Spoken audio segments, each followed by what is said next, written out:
Le livre des Proverbes, chapitre 27. Ne te vante pas du lendemain, car tu ne sais pas ce qu'un jour peut t'amener.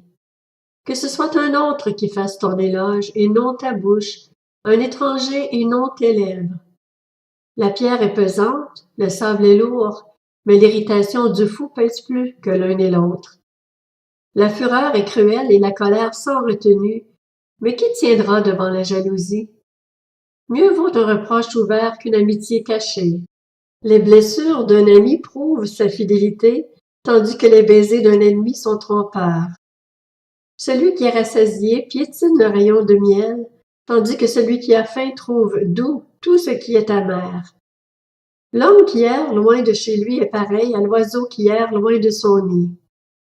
L'huile et les parfums réjouissent le cœur, et la douceur d'un ami vaut mieux que nos propres conseils.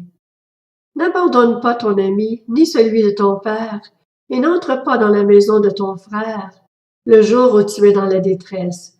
Mieux vaut un voisin proche qu'un frère éloigné. Mon fils, sois sage et réjouis mon cœur, et je pourrai répondre à celui qui m'insulte.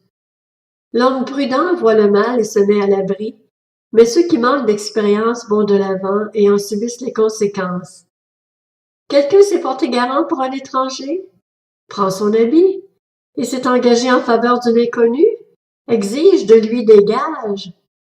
Si quelqu'un bénit son prochain à haute voix et de grand matin, c'est tenu pour une malédiction.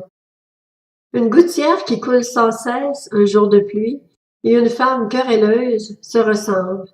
Celui qui les retient du vent et sa main cherche à attraper de l'huile. Tout comme le fer aiguise le fer, l'homme s'aiguise au contact de son prochain. Celui qui soigne un figuier en mangera le fruit, et celui qui veille sur son maître sera honoré. Tout comme l'eau reflète un visage, le cœur de l'homme reflète l'homme. Le séjour des morts et le gouffre de perdition ne sont jamais rassasiés. Les yeux de l'homme non plus ne sont jamais rassasiés. On juge la qualité de l'argent à l'aide du creuset et celle de l'or à l'aide du fourneau, mais celle d'un homme d'après le bien que les autres disent de lui. Même si tu broyais le fou dans un mortier, au milieu des grains avec le pilon, sa folie ne se séparerait pas de lui. Connais bien chacune de tes brebis, donne tes soins à tes troupeaux, car la richesse ne dure pas toujours. Une couronne se transmet-elle indéfiniment? Le foin est récolté, la verdure reparaît, et les herbes des montagnes sont rassemblées.